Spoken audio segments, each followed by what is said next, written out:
Thank you so much. Is it morning or afternoon? Afternoon. So, good afternoon, everyone. Thank you so much for joining us for this interesting panel. So, our topic is going to be focused on innovation and entrepreneurship, best practices for Kenya's and Africa's digital transformation. My name is Moses Kemibaro. I'm the founder and CEO of DotSavvy, a digital marketing agency. I'm also a blogger, content creator, podcaster, technology analyst, and all of the above. So in this session, we're going to explore how innovation and entrepreneurship are driving digital transformation across various sectors in Kenya and Africa. We'll discuss how we can leverage these trends to bridge the digital divide and unlock new opportunities. And maybe as to get us started, let's have a seat now. We can maybe start off with you, Joel. If you can share with us some examples of successful government process automation initiatives in Kenya and the region that has significantly improved service delivery. Okay, thank you very much, Moses. Maybe just for introduction purposes, for those of you, my name is Joel Karubiu. I work for the government of Estonia as their export advisor and their country representative. My comments today will be Estonian in nature, so please, if anyone asks me after this meeting why I said that I'm Estonian for this particular panel. So I will be giving case examples from Kenya and Estonia. So I think just to look at what government has done so far. One, we had in the morning about documentation at the cabinet. I think that for me is a great starting point in terms of where we are. From what our CS said around bulk documents and the rest, I was going to ask a question, but we were not given the opportunity. But what it means is there's more efficiency. And maybe what she didn't mention, because I know part of the process that went through, is actually how documents are moving within government today. It's no longer about, as she said, a driver taking a bulk document to whoever. It's about pinging the next person.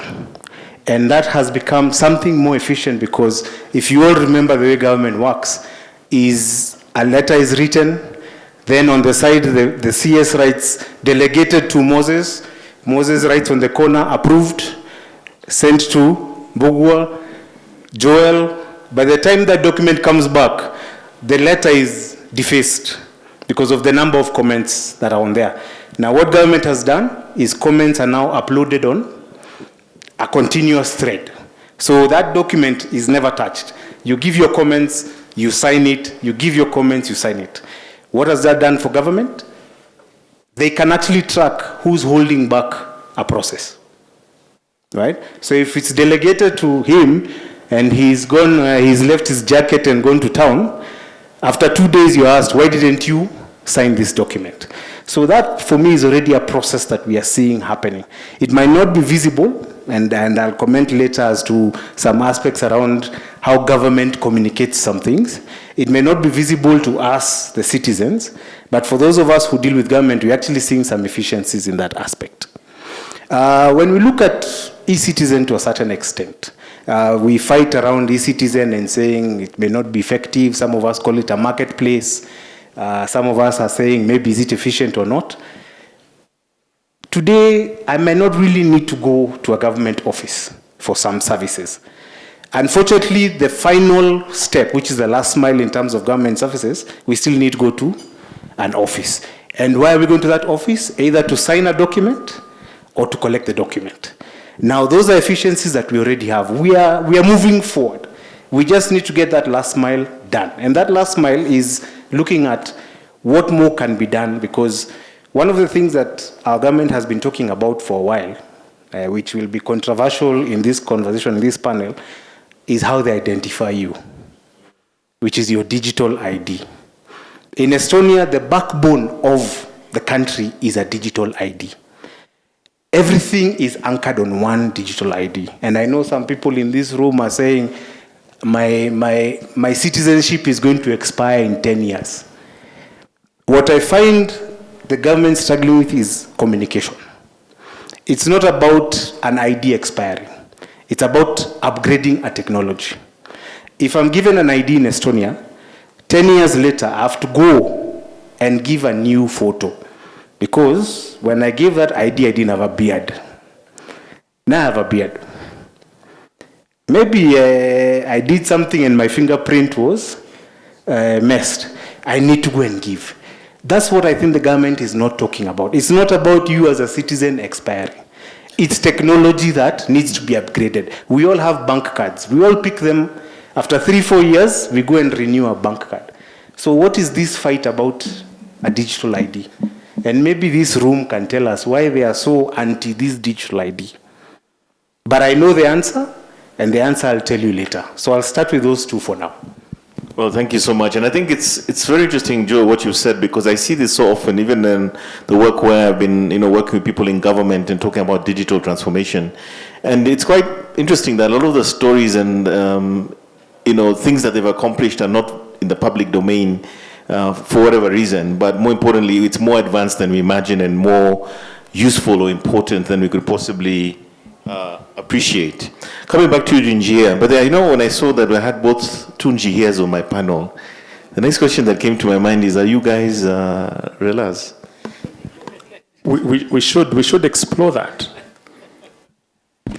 Hello. Let me tell you a very interesting story. And it goes back to everyone, or the previous panel mentioning that people should get their own websites. My full names are Kenneth, Mbugua, Njihia. No way. Yeah, the .com belongs to me, MbuguaNjihia.com. So this guy, who I've known for, let's call it 12 years on Twitter, always pops up as Mbugua Njihia. And we've met unofficially maybe 10 years ago. And then I had an event on Saturday, and somebody asked me, who hadn't seen me for over 10 years, they were like, are you Mbugua Njihia, the techie? And I was like, no, but this guy just always pops up in my world. So then I saw the same panelist list that you saw. So I don't know whether we're from the same village, but we'll explore that. You have my website, which I need to steal from you. We need to lock it. Who has the good keys? So I'll just tell guys you're trying to... In fact, it actually begs the question, then the digital identities are so important in the signatures, because as you can see, we have people identical names on this panel, and it's a very risk, especially this personal identifiable information where somebody could impersonate the other, potentially. Just check on Google. Maybe it's your wife they were looking for. They say Mbugua Njihia wife. So maybe that's your call now. So, Mbugua, coming back to the Mbugua Njihia, this one here. Yeah. The brand, The brand. Can you tell us what solution architects are doing in this space? I mean, you're somebody who's doing a lot of cutting edge stuff. You've seen things go aground as they are. What are you seeing and what are you doing around, digital transformation in this context as an entrepreneur and a solution architect? Great. I think a good starting point would be to understand that term, solution architect, has actually evolved and is more cross-functional. So you touch on both the technical and the business elements. So on the technical side, especially looking at enterprise, because you're also talking about lots of digital transformation, the role of a solution architect is to make sure that the interests of the business actually align to some of the technology choices and decisions that are being made, right? And whether those are short-term, middle-term, long-term. Then on the business side is to actually then focus and say, can you also wear the hat of the consumer, of the person who's going to be interacting with that solution, and say, I'm gonna look at whatever we're trying to do internally from that lens and make it make sense. You're struggling. Like the design thinking, really. The design thinking. So yes. I call it marrying technology to the marketplace. So that's what we kind of like end up doing. And what I've also seen in terms of some of the more interesting sort of applications, that's not applications, more of the risks in terms of enterprise, is that role had been on the back burner for a long time, until when now people start saying, we need to drive digital transformation. I was wishing Angela was on the panel here. She could share some insights about how they've seen it happen in banking and some of the ways, whether it's the CTO, because remember, I've talked about it as a role, whether it now sits with the CTO, whether it sits with the CIO, or whether it's a newly created space with these different organizations. It's becoming a really important one to just help organizations figure their way out. Because one, every day there's new technology. There's the nice, bright, and shiny. And you're also dealing with enterprise legacy systems. hence my reference to Angela and the banking sector. In the banking sector, legacy systems, you're told you still run on stuff that even like COBOL. How does that interface with all this new stuff when you're talking about M this, M that, AI this, AI that? Solution architecture is literally that, looking at the opportunity, the problem, and also the market in one glance, and figuring out how that all comes together. You know, you remind me of this phrase that we used to use a lot when I was, I think, running the pivot competition about a decade ago. And he said, don't create a solution looking for a problem. Always have a problem and then create a solution around it. And that is so fundamentally important to what you're saying with the approach that you use when you work with the market and you're building for them. I'd like to come back to you, Kenneth, Njihia. I am very, very obsessed with all things AI. And more importantly, I think even last night we saw Made by Google, the event where they showed their new phones. But more importantly, I don't know if anyone realized this, but they were talking about Gemini essentially being on every Android device. For me, that was profound because it told me that potentially Google could become the #1 generative AI company by virtue of the fact every Android phone will have their AI available to them. But more importantly, let's look at the local story. It's a lot of hype, a lot of conversations. And I think when I talk to my own clients and people in this space, they're always asking me, Moses, how do I use this? How do I move forward? How do we add value to our business processes? How do we incorporate it in marketing or supply chain? And maybe you can give us your perspective around how you see businesses in Kenya and the rest of Africa adopting and utilizing technology like generative AI to really make them more competitive, more productive, and so forth. So my background is in advertising agency, running an agency. I worked for Dentsu for many years. And this is really a question that we asked ourselves internally to be able to better deliver for our clients. The pressure is always increasing for greater ideas, greater concepts, quicker turnaround times. And I'll give you an example from the advertising at a large scale and then from a personal level. But if you take early in the year, you started seeing billboards with essentially AI-generated images, right? Where a client is saying, why would I want to spend 1 million shillings on a photo shoot for 3 people? Can we generate this to where it looks semi-realistic? And then, you know, all of a sudden there are people who are very keen eye in the advertising space where you see 6 fingers. But a lot of people don't really recognize that. But from an agency standpoint, I don't know how many of you know what Shutterstock is, but it's essentially an image bank for visuals, and you'll find that it's Labor Day. 3 banks have used the same image because it's the only one with an illustration of a Kenyan on a mountain with a Kenyan flag, and they end up in print, right? So you get a call and you say, did you guys copy this idea from this other person, right? And no, you say, sorry, client, you didn't want to do a photo shoot, that's too expensive for you. So we all downloaded the same image. So the current space where AI is from a visual perspective, which is very beneficial to agencies and clients, is you're able to generate unique things. However, they're not, I mean, from version 1 to version 5, the improvement is radical. You can almost not identify an AI-generated image right now, and it's much cheaper. So from our standpoint where we were sitting, waiting to get rejected for a photo shoot that needs, let's call it 3 days planning, a PO to come out, then you pre-production, production, we can now pretty much turn it around quite quickly. And that's beneficial to everyone, especially when you're not doing major things like a TV commercial or something of that sort. So AI is going to continue to improve on that front, where it's providing solutions for not just corporates, but individuals to be able to create content quickly, and it's the quality is quite high. From a personal perspective, I did a small project in Watamu. I didn't really know much about the audience. Putting content into a website, I heard somebody talking about 1,200 websites. I was like, my goodness, that would drive me up the wall. But for my own personal website, I went and I said, please give me a write-up on some villas in Watamu that would be attractive to Europeans. 10 seconds later, I had a full write-up. Then I typed in 10 things to do, top things to do in Watamu. 10 seconds later, I had a full write-up on that.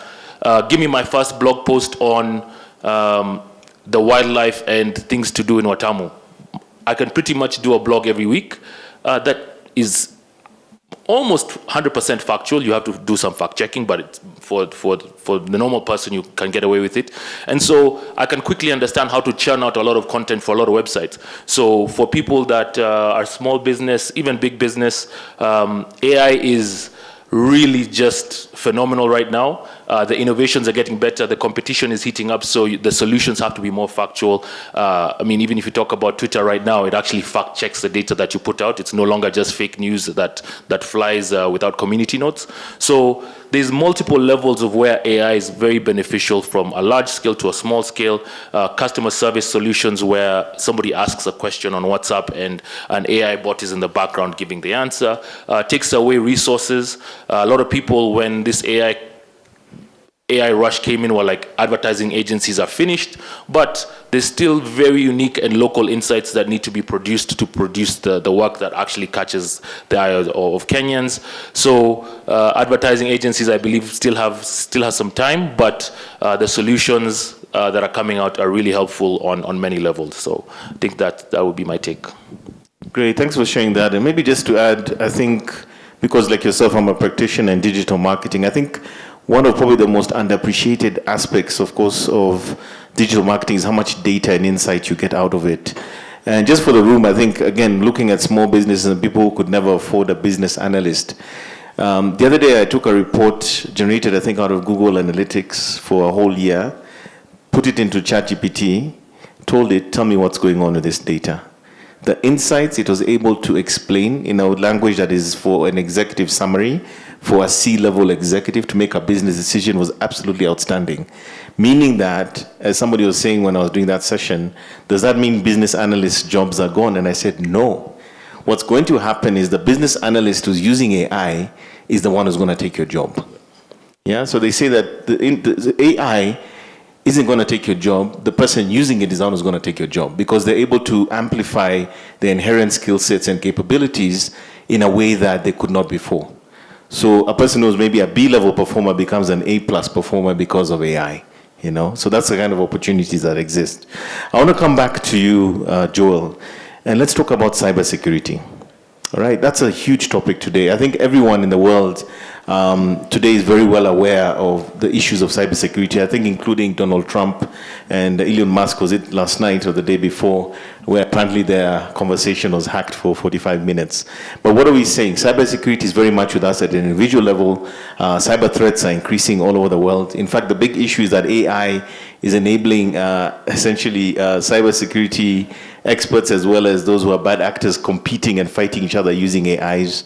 But Joel, what can you tell us about the cybersecurity situation and what it means within the Kenyan and African context?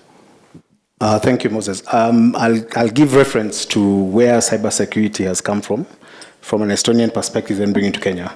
Estonia was the first country that was hacked as a country in 2007 by our neighbors. So for those of you who know where Estonia is, we have a very lovely neighbor. He's currently invading another country as we speak, so we don't speak loudly about what he's doing.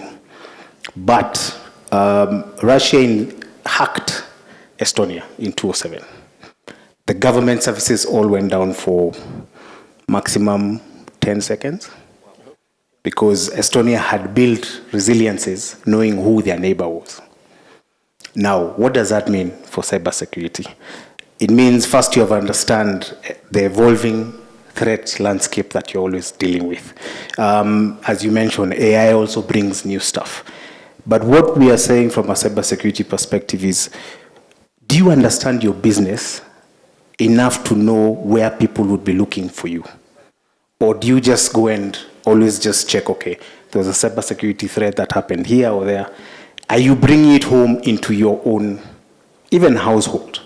Now, Estonian example of why cybersecurity has not, cyber attacks has not been as significant, or there are attacks all the time, we don't refuse, but why they've not had a successful threat into Estonia is because of one thing. We have what we call a one only principle. That one ID is everything. And the country protects that ID. You cannot get anywhere into Estonia unless you get through that ID. So the ID is the single source of truth. That is the single source of truth. And I know we have issues around collection of data. And in countries like Estonia, yes, we also collect data from different signature points. So I can collect your data from the hospital. I can collect your data when you're doing your driving license. But after that data is collected once in that platform, you should never give it out again. Because Estonia now has then put a distributed ledger that if it was collected when you are getting your health, when you are doing your NTSA, whatever it is, if someone else wants your information, they can call from the NTSA database, right? When they call from the NTSA database and saying, okay, let's, for example, I've gone to Aga Khan and I've asked for Joel's data because we are all interlinked by that one ID. If it calls the NTSA database asking for give us Joel's ID and his photo, I will get a message for me to accept for that information to be shared. Okay? So the thing that is critical in terms of data, and that's why cybersecurity is key for us, is because the owner of the data is who? The individual, not the government. And this is something we sort of struggle here. We think the government owns our data, and they've told us they own our data. Yes, they continuously hammer it to us. In Estonia, the data subject is the owner. I can refuse for the police to access my data. Because in the system, I will ask, why is the police asking for my data? And the police have to give a reason as to why they need your photo or your health record or whatever it is. So when you look at cybersecurity from that aspect, because for us in Kenya and Africa, the problem is we have so many entry points to finding me, including me coming to this hotel today. Luckily, I was not asked to sign any book. Right? What happens to those books, those dirty books that they make you sign in all the time? Wait for 2027. You'll have your answer. You'll have your answer soon. But the thing is, we have so many collection data points in Kenya, and that is a challenge. That's the entry point. Because if I went and got that book that you're talking about, I have 300 numbers. If I want to hack all of you today, I will do it. Right? How many of you signed into Hyatt Wi-Fi? Are you sure it's the one? This table is very quiet. You don't do that. Exactly. Did you ask a question? And I'm not saying Hyatt Wi-Fi has any problem, but that's another entry point. Right? So when we're looking at these things, it's about asking that question. And that's where the cyber threats come from. Because we're very, let me use the word, loose to give our data. Right? Especially when it's free. When there's something free. Right? The product. The product is free for sure. Register and you win. First, and we are the quickest to do it. So for me, the way I look at the Kenyan landscape in terms of cyber is we are giving our data too loosely. And that is the problem we are facing. And if we can just query more, just ask harder questions. Why are you taking my data? Where are you taking my data? I was very happy today, and I don't know where Hilda is, when she told me, I have to put this yellow mark on you for you to consent for pictures to be taken. That is a step in the right direction. Right? Because now, I had to consent to that conversation. I had to consent that my picture will be taken. My photos are very expensive, by the way, but I had to consent for this to be done. So I think from a cybersecurity, it is at a personal level that we now need to start taking charge. That would be my comment on cyber. So it almost feels to me that one of the caveats is just basic digital literacy. People knowing, or rather not knowing what they should know, and as a result of that, they're vulnerable. And that basically is creating the biggest problems. Great. Njihia, I'd like to come back to you. And I think I'd like to understand from your perspective, digital transformation trends going forward. What are you seeing? What are the possibilities? What are the opportunities? I know initially I asked the question around health, but are there any specific trends that you're seeing going forward that are relevant for our audience here in Kenya and the African region? Great question. I think he's touched on some of them, especially in the health sector. and looking at digital, at ledgers, using the blockchain for health information. How many of you remember exactly what the doctor said to you the last time you're in hospital? Probably not. You're feeling bad. They've given you a receipt. You go put it somewhere at home. And if you even look at that receipt, you can't really tell what it was for. Like, that history is kind of like lost on a lot of us. So I think healthcare is one of those places where I'm seeing a lot of these technologies getting manifest in a way that you can appreciate. I know it's great to generate. He says his photos are very expensive, but we could clone him and generate maybe a better looking version of him. And we've got a good friend of ours who's done that on LinkedIn, and he's got his digital clone talking to us now. That's nice, right? It's nice. But what's better is that if we could actually then bring these technologies home and say, could I have access to my medical data, portable? I talked about going to Aga Khan, I've gone to MP Sharp, gone to this other place, and have all that in one place. And then you come in and infuse AI in a way that is analyzing that information and says, okay, I decide let's sync our data. And because we come from the same region, maybe it's Moranga, maybe it's Molo, we're predisposed to certain things, but I would not know that.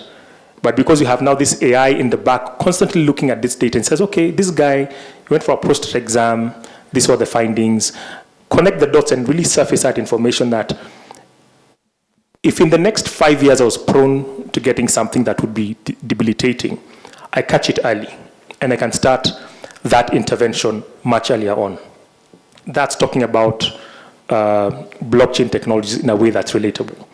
Now, going to AI, again, still very much a buzzword, but one of the things I'm very excited about, and I know some of the universities are doing this quite heavily, is how do we fast track our own research initiatives to develop our own, like medicines that work for us. We're getting to the era of personalized medicine. If I say finish this for me, 4, 2, 2, are we all Gen Zs in the room? Malaria, what was the formula for malaria medicine? 4, 2, 2, 2. Like, it's a constant. If you're Lewella, if you're Moses, it is 4, 2, 2, 2. But where we are going, it is based on your maybe BMI, based on your diet, based on this, based on that, based on your health, how healthy you are, how active you are, maybe to deal with a certain predicament for you. Your personalized regimen should be X. So moving to the era of personalized medicine, which is very exciting, because then we say, how can we then make sure that we're not, that if you're at risk of something like cancer that is very broad and general, how do we drive an intervention that works for you? And to top that off is in agriculture, because I also believe food is medicine. And food being medicine, I think, who knows of a local strain of food, a seed, someone throw a name. Local food strain that you could relate to. I'll give you one, maize. We've got katumani.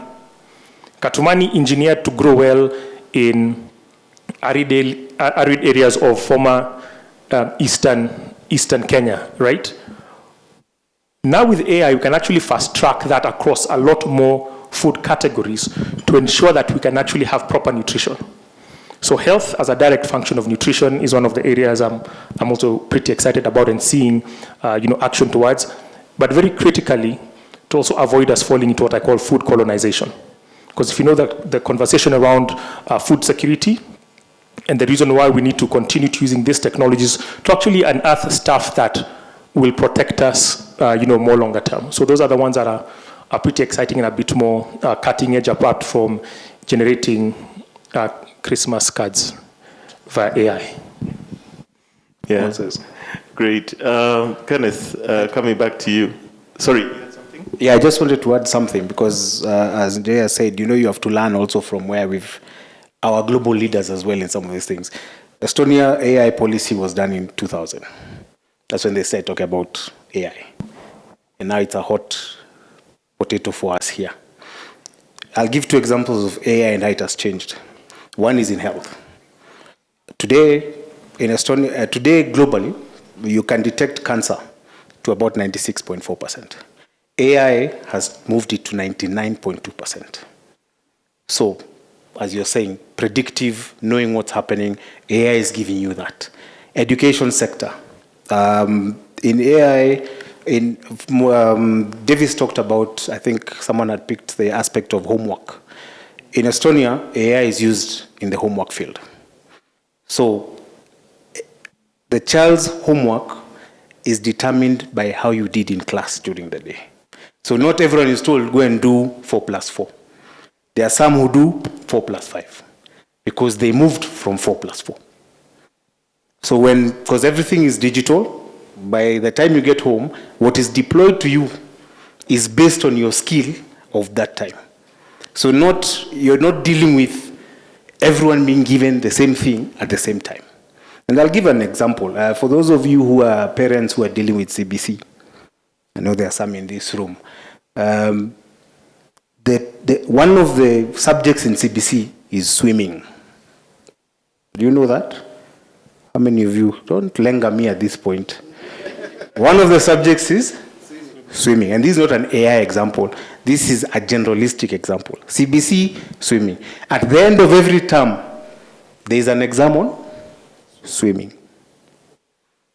Mairela, there in Kirinyaga, the only thing they have is a river. My child in Nairobi goes for swimming classes. How are we going to judge the two? But we're deploying a curriculum. Is this curriculum actually speaking to all of us? And that's where the digital divide is coming in.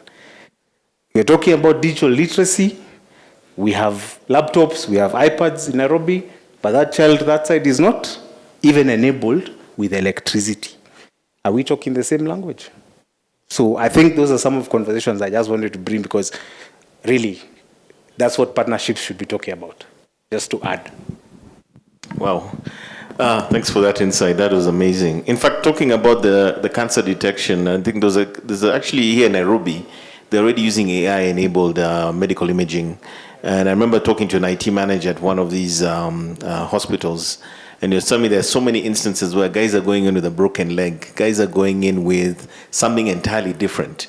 And during their diagnosis or looking at the image, the software is picking up and saying, okay, we can see the break is of this type, blah, blah, blah, but we're seeing some abnormal cells here. And it looks like this person has an early instance or precursors of a cancer here in Nairobi. So this stuff is real. It's actually happening even right here in Nairobi. Coming back to you, Kenneth, I'd like to understand from your point of view, the technology industry in Kenya, in Africa, we see a lot of negative behavior, things like gambling and so forth, which of course are affecting the youth. But we also see a lot of opportunities around areas like financial inclusion and empowerment through even the ability for freelancers to work online. What are some of the opportunities that you see where the technology industry can make a positive impact around how technology and platforms are used to empower our people? So I think I'll give two examples, and I'll start with a project that I was exposed to about 2 years ago, where M-Pesa is such a big part of our lives. And what ended up happening is parents would send their kids to school. The kids want some money to buy snacks or whatever it might be. And Safaricom ended up with this really big problem where the mother would register 2 SIM cards, right? And the kids would be in school. The mother would essentially be sending money to herself, right? Because she's registered on that SIM card. And then the child would be able to access the money. But what they realized is these kids need data, they need airtime, they really actually need an identity, right? And when I say kids, let's even give them a bit more maturity and call them a 15-year-old. So what they realized over the many years of existence of M-Pesa is that they need a solution to be able to give these kids an identity. And now it currently sits, I don't know if it was launched, I think it was, but the identity now sits under a primary account holder who is the mother.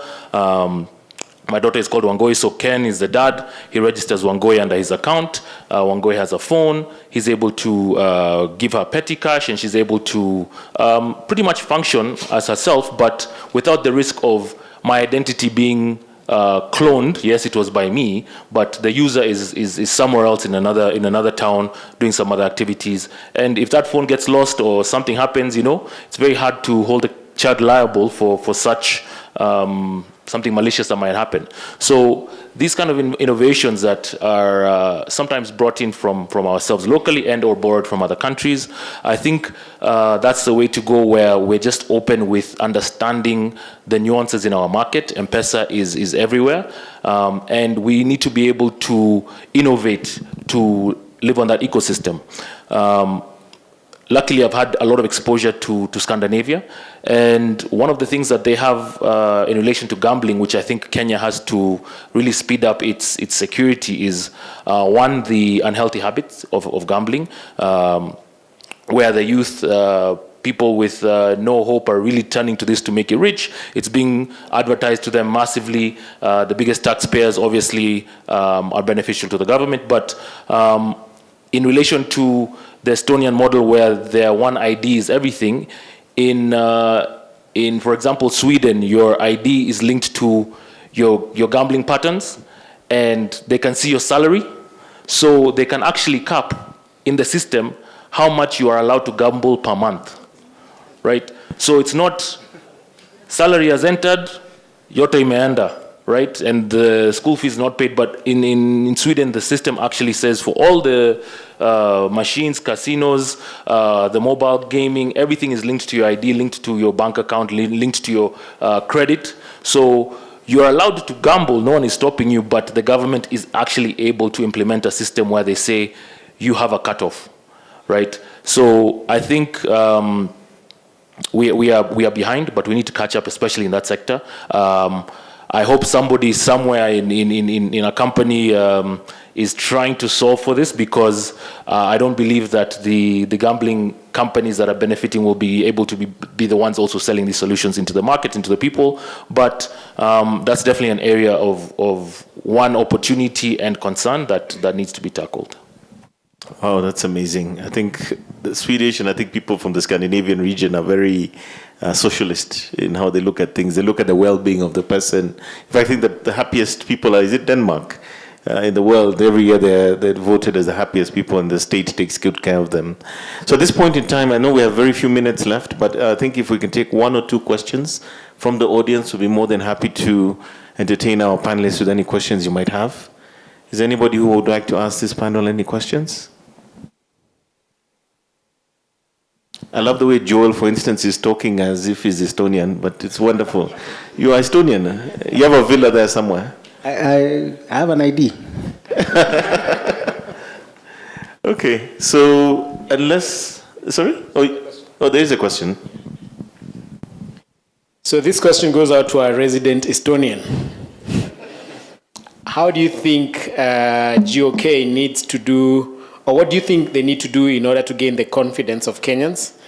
Whilst e-citizen has eased a lot of moving around, the costings plus opacity, revolving around the system, creates a clouded feel. So it's a question without a question mark, more of a comment, but maybe just tell us about what do you think the government needs to do to build the confidence of Kenyans?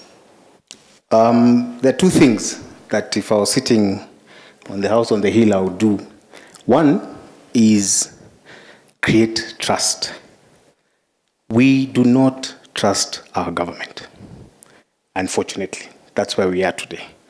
We don't trust what they're doing. They're doing good things, but we don't trust them. And the reason why we don't trust them is my second point. The government is more concerned about talking about features than talking about benefits. I'll give an example of the digital Maisha card. We've all been told about a chip. It's a chip. What are the benefits of having this card? Let us unpack those benefits. Then maybe we'll be willing to adopt. But it's all about, this thing, it has a chip, it's international standard, and I hope the recording will be stopped at this time. It's international standard, and I don't know but what are the benefits of having this card? And there are very many benefits of having that card. And I'm not by any chance promoting our government, but there are benefits to it. We've talked about cybersecurity, we've talked about portability of information, as Njihia said here. right? So, but we're not giving those pointers out. We are saying, take this card or perish. I think that's the issue. But coming back to the aspect of trust, trust is built over time. And immediately you break trust, whether it's a relationship, whether it's a friendship, building that trust is the biggest thing that we're facing as a country. I don't trust that my money is being used well. I don't trust that my taxes are being used well. I don't trust that the loans we're getting are being used well. If those things actually started happening and we could see them, then we are willing to adopt all these things that they're asking from us. So I think those would be my initial answers to that. Thank you very much, Joel. Do we have another question? There's 2 questions. Go ahead. Yeah, hi. Good afternoon, everyone. Thank you very much for the insights. My question is towards zero trust and zero knowledge. Means you don't have to expose your information. You can just probably give a card with no information there, scans it, and then you are admitted into, let's say, this forum without actually giving your information out. You have registered in only one place, right? That's probably the central place where you have your personal information, and you don't have to expose it anywhere else, right? Are we going towards that?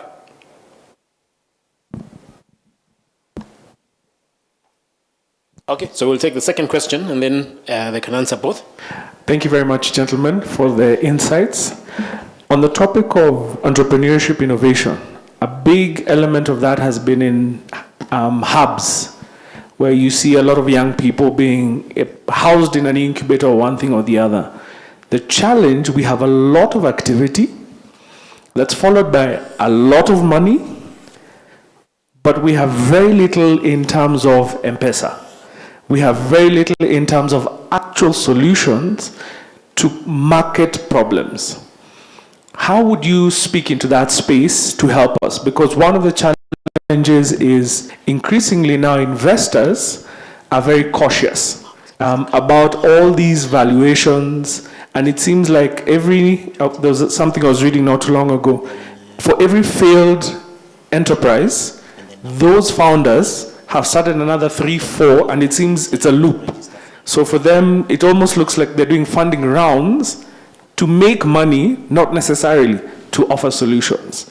And then that completely kills the innovation and the entrepreneurship, because you need the balance between the two. How would you speak, based on your experiences, into that space? Moses, maybe I could start with the last question. We often deal with multiple issues. So the first one is one of culture. One, in Africa, or at least in this part of the world, in Nigeria it's different. In Kenya, we don't celebrate failures. Because you came and started something and you failed, you're a failure, I told you so, right? So we don't have that culture, but out there in Silicon Valley and in Europe, you having tried something and even grown it to a specific point shows that you've got pedigree. I know you failed on that one. It may be a function of market dynamics. Market was not ready. COVID happened, etc. But I've seen that you've got the chops to be able to run a business. I'm willing to bet on the jockey and put him on a different horse. Then, of course, there's the storytelling that we have. One is that I'll assume ulikula pesa. I have no idea about the dynamics you're dealing with, about your team dynamics, about how much technology costs to run certain things. So there's that gap that needs to be covered. Now to the solutions is, speaking, you mentioned M-Pesa.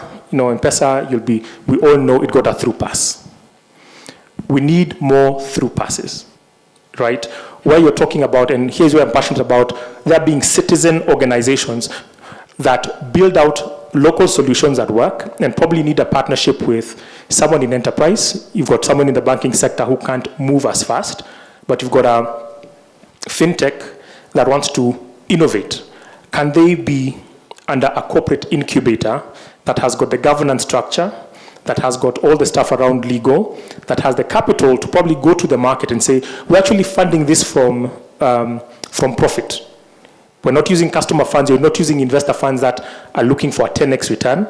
Instead of investing in CSR, how about you invest in something that has got the possibility of growing into the next big thing and offering employment and probably being exported.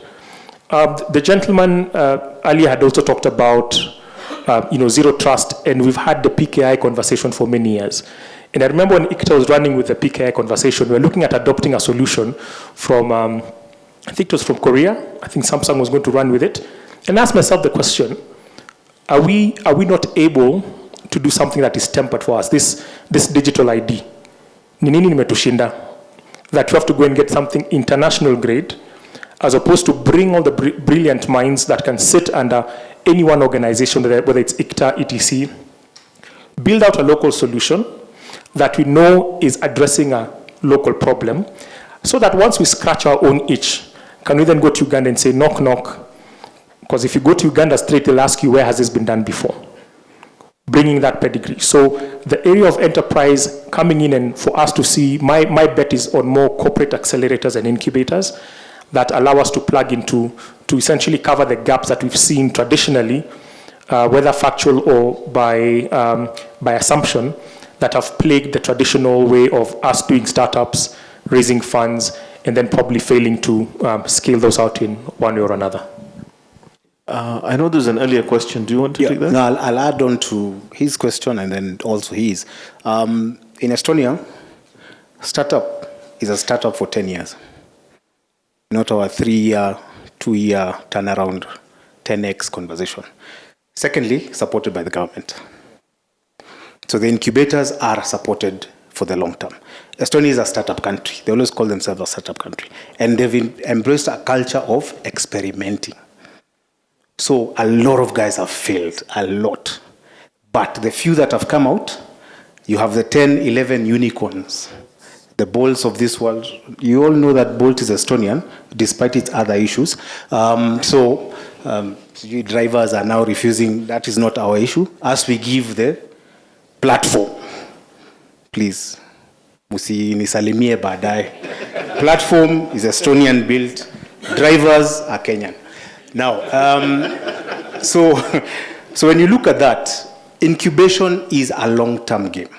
And I'll explain why Estonia has been successful.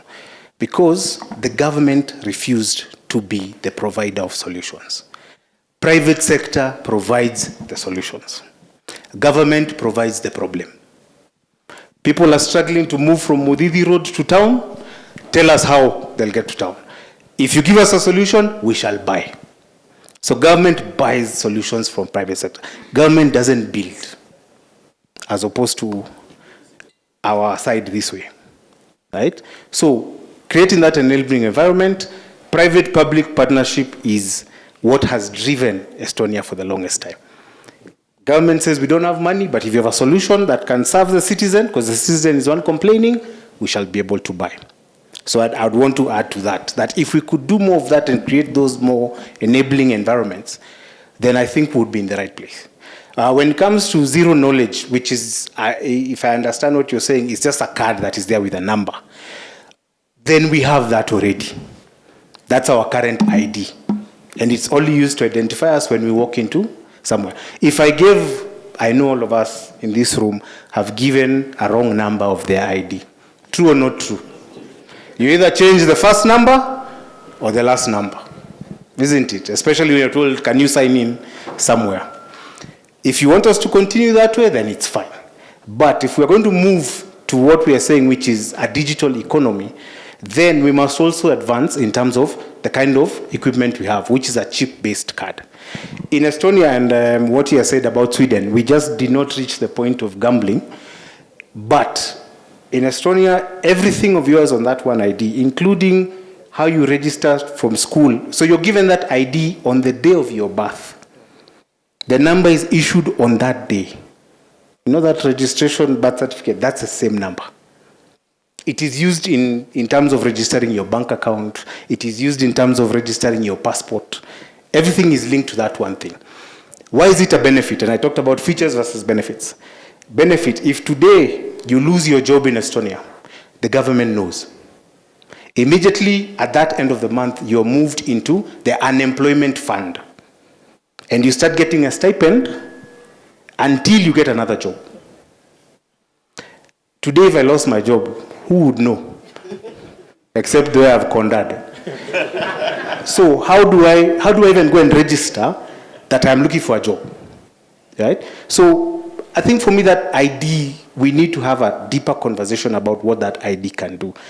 AI, when the ID is linked to your bank account, as you've said in Sweden, at the end of, like for example, if I bought tires today, I want to replace those tires in 3 years. On my third year, I'll start seeing promotional conversations from my bank. We know you're about to buy new tires. Kingsway have an offer. X has an offer. What do we do with our banks today? I wish Angela was here, should have told us, right? Me, I get a text from QuickMart every Friday at, I think, midday. And the first thing is tell me, Unga has gone down by 2 bob. There's an offer. What more can we do? AI now helps us do some of those things. So I think for us, when I talk about knowledge, it's all about the data and the data you're giving. But then, as we say, we must trust where the data is first. And then we can use it for whatever else we want to use it for.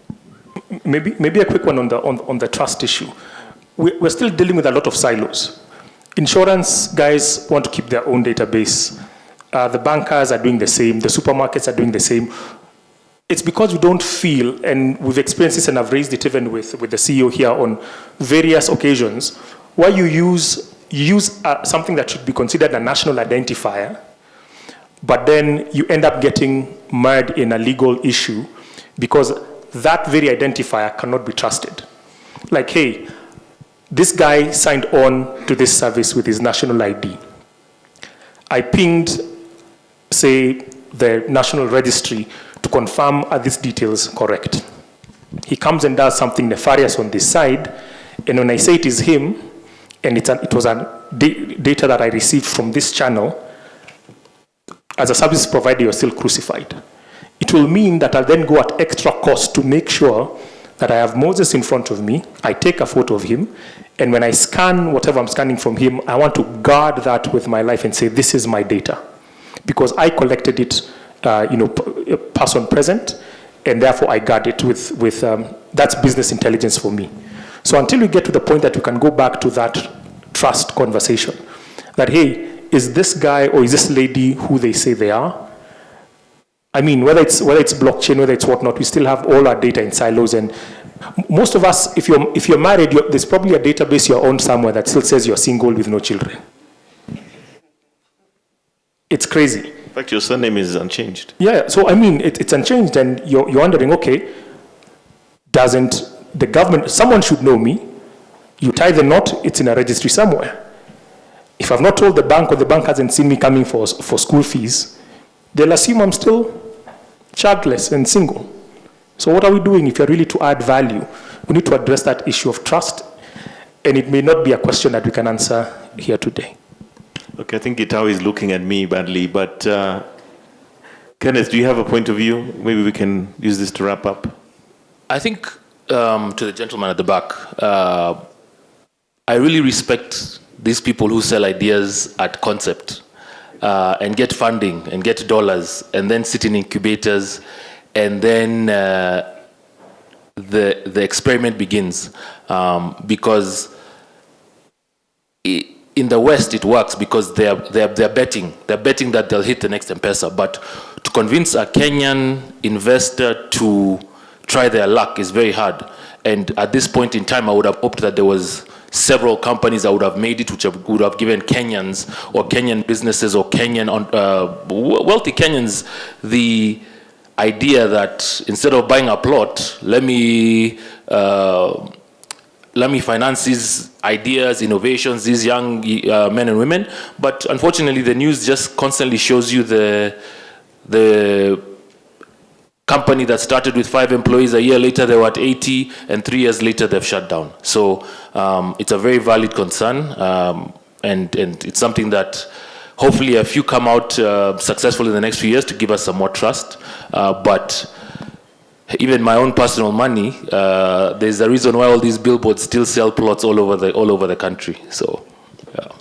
I want to come back to the innovation question. And, at a personal level, I've been an entrepreneur now for 22 years. And that's how old my company is right now. It's not a big one. We have about 10 people.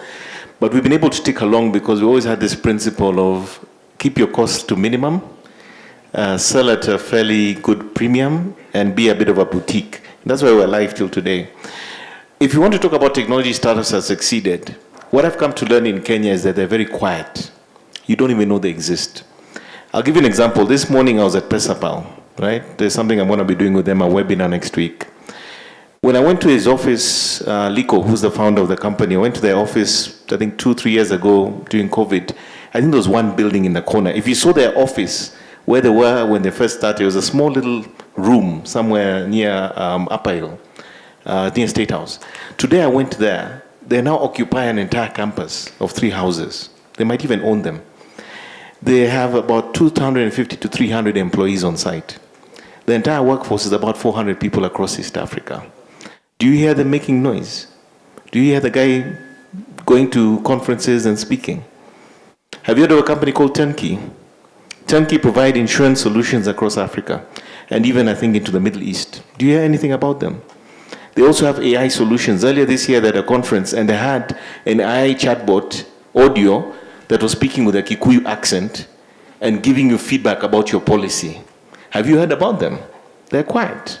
And the list goes on and on and on. The most successful technology startups in the ecosystem are not hype masters. They're quiet, they're grinding away, and they're closing big deals quietly. Many of them, by the way, you'll find are B2B businesses. They're not so much in the B2C space. But these guys are turning over millions of dollars, and you don't know about them. Have you heard of smart applications? They do medical systems and stuff for information. They're all over Africa, I think 20 countries. Have you heard of them? People don't know this, but they're guys who are quietly crushing it in the technology startup ecosystem within Kenya. The thing is, they're very quiet. They're not making noise. They're not attending conferences. They're not sitting in incubators, but they're there doing amazing things. And I think maybe that's a lesson to our young and restless people, that it's not about racing around, buying new MacBooks and iPhones and looking the part. It's about actually building a business that makes a profit by solving a problem. So thank you very much to our panel. I believe Gitao has actually stood up. He's trying to tell me